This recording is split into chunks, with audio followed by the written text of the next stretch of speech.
Joining me now in the studio is Edmund Ghareeb. He is a Middle East analyst and professor at George Washington University's Elliott School of International Affairs.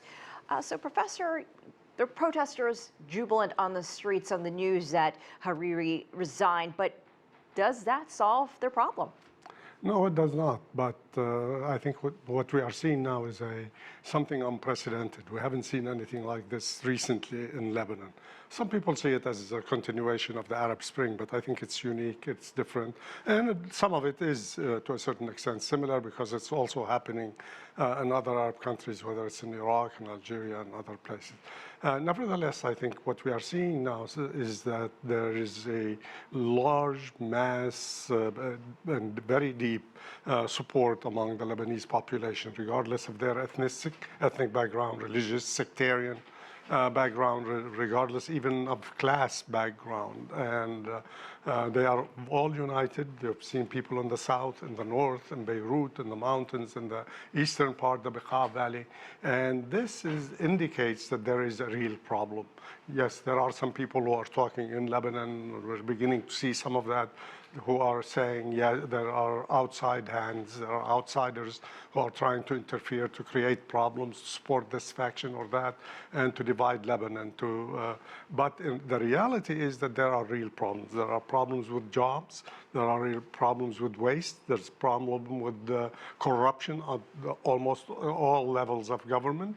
And I think the garbage was in the street for months, and they couldn't clean it up. So basically, a lot of families raise their children, educate them, and then they can't find jobs, so they are forced to immigrate or sit home doing nothing.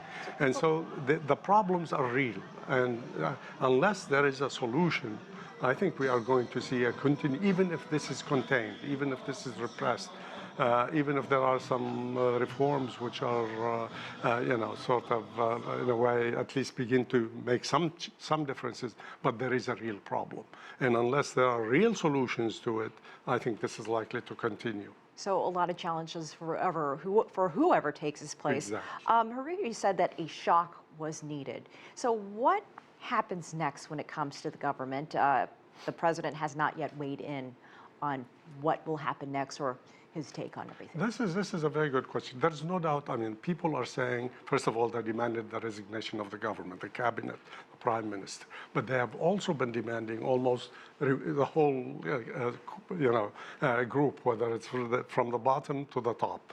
But I think they are waiting to see what the president is going to do. If the president, I think, decides to not to accept the resignation, I think the pressure is going to mount on him as well, against him.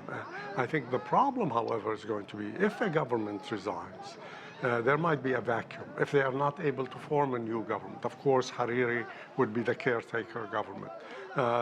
He would continue to try to do what's needed. But this would be a weak government, a government that does not have the support of the population. So maybe the solution might be to try to form a government of technocrats who would be acceptable to all different sides. But would the president ask Hariri again? And the question is, would people accept Hariri? So there are real challenges, real difficulties. There is a concern about creating a vacuum in the country. And for the first time, we saw possible clashes. There were some clashes that took place yesterday and today, and that's an ominous, dangerous sign. About 15 seconds left.